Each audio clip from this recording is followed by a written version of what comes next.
Здравствуйте, друзья! Василий Конов, заместитель генерального продюсера Матч ТВ, рассказал, как телеканал пытался договориться с фигуристкой Аленой Косторной об интервью и своем отношении к тому, чтобы оно оплачивалось. Конов рассказал, что очень удивился, когда менеджер Алены Косторной Анна запросила за интервью фигуристки телеканалу 100 тысяч рублей.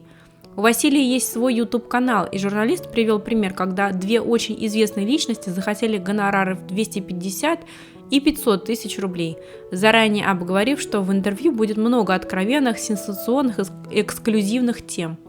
Впоследствии предполагалась большая цитируемость в различных СМИ на ТВ, но даже тогда был дан отказ.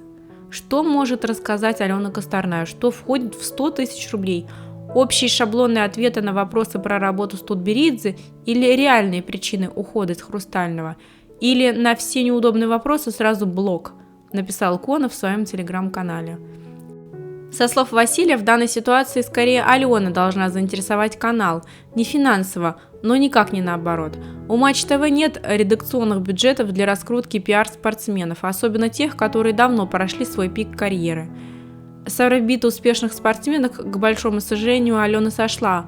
Возвращение на конкурентоспособный уровень маловероятно. Шоу? Там очередь к любому из продюсеров, написал Конов в своем телеграм-канале. Конов отметил, что если спортсмен хочет зарабатывать на интервью, темы должны быть такими, которые можно продать аудитории.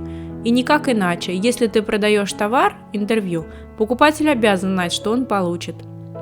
100 тысяч рублей нужно отрабатывать, без «ой, я это не комментирую» и «ну что вы, все было идеально и ни одного конфликта не было».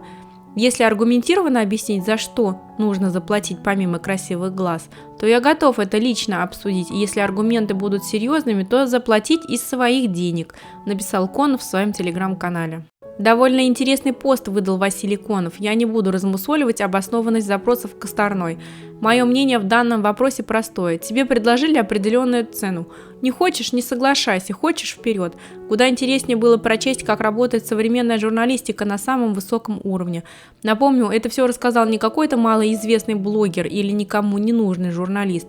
Нет, это заместитель генерального продюсера Матч ТВ и очень известная личность в своих медиакругах.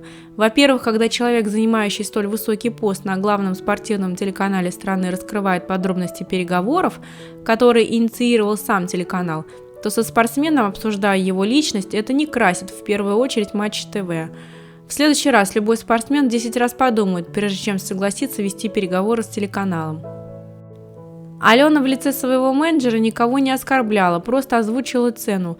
Видимо, денег и известности фигуристки сейчас хватает. Вполне вероятно, ей это интервью особо и не нужно, и именно такой порог выхода из зоны комфорта она считает достаточным.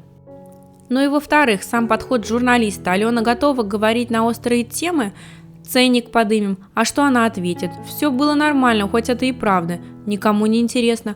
Что-нибудь жаркое, скандалы? Ну тогда еще заплатим. То есть для того, чтобы оплата была максимальной, заранее обсуждаются темы, и что самое главное, ответы на них, и, скажем так, вес ответов в итоговой сумме.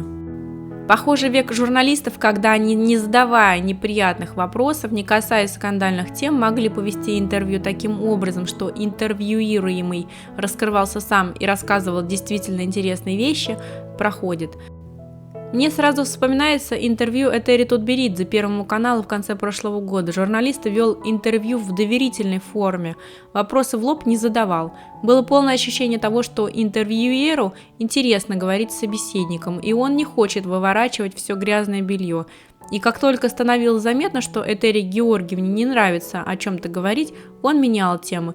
И именно в том интервью Студберидзе разоткровенничалась и даже расплакалась, что для нее сродни самой громкой сенсации, в самом, на первый взгляд, неочевидном месте. Но, похоже, такая журналистика уже никому не интересна. Давай-ка сразу обговорим, какие скандальные откровения ты дашь, и только потом мы решим, насколько ты нам интересен, как-то так.